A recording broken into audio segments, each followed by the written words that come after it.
తెలంగాణలో ప్రభుత్వ private schools పునః ప్రారంభమయ్యాయి. వేసవి సెలవులు ముగియడంతో పాఠశాలలు తెరుచుకున్నాయి. వేసవి సెలవులు ముగియడంతో విద్యార్థులు బడిబాట పట్టారు. మొదటి రోజే ఉత్సాహంగా పాఠశాలలకు వచ్చిన విద్యార్థులకు టీచర్లు పుష్పగుచ్చాలిచ్చి స్వాగతం పలికారు. బడిబాటలో మంత్రులు, కలెక్టర్లు పాల్గొన్నారు. మొదటి రోజే విద్యార్థులంతా ఉత్సాహంగా స్కూల్స్ కి హాజరయ్యారు. తెలంగాణ వ్యాప్తంగా స్కూళ్లు పునః ప్రారంభమయ్యాయి. సెలవుల్లో ఆడుతూ పాడుతూ గడిపిన విద్యార్థులు స్కూళ్ల రీఓపెన్ తో స్కూళ్లకు చేరుకున్నారు. విద్యార్థుల రాకతో పాఠశాలలు మొదటి రోజు కలకలలాడాయి. చాలా పాఠశాలల్లో మొదటి రోజే విద్యార్థులు పాఠశాలకు రావడంతో ఉపాధ్యాయులు సాదరంగా ఆహ్వానం పలికారు. పాఠశాలలో అన్ని రకాల వసతులు ఉన్నాయి.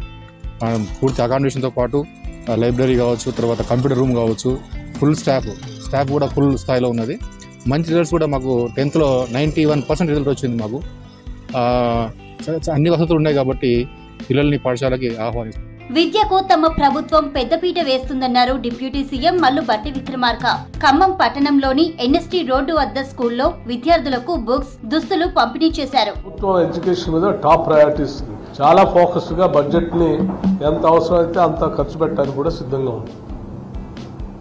అమ్మ ఆదర్శ పాఠశాల తీసుకొని ఇప్పటికే పాఠశాలన్నింటినీ కార్పొరేట్ స్కూల్స్ తో సమానంగా ఉండేటట్టుగా సర్కారు బడుల్లోనే నాణ్యమైన విద్య అందుతుందన్నారు మంత్రి కొండా సురేఖ.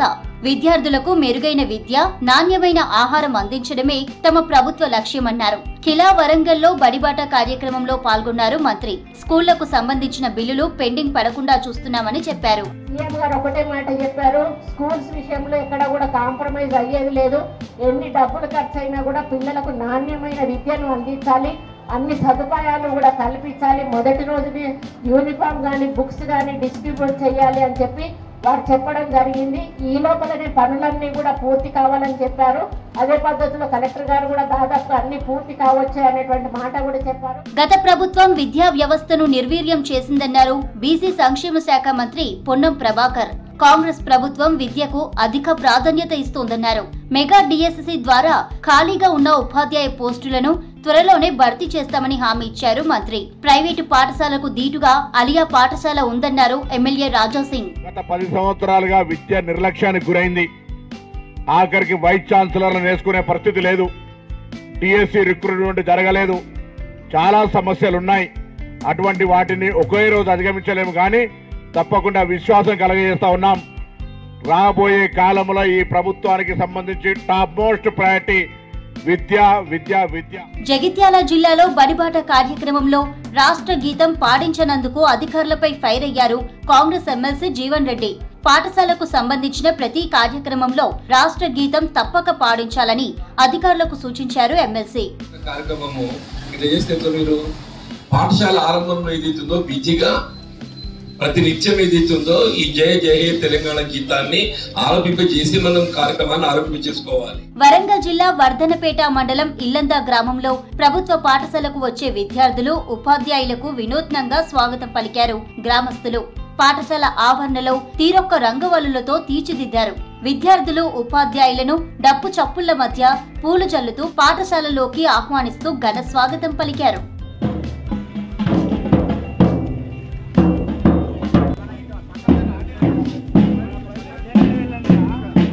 ప్రభుత్వ పాఠశాలలో చదువుకునే తాను జిల్లా కలెక్టర్ అయ్యానన్నారు రంగారెడ్డి జిల్లా కలెక్టర్ శశాంక.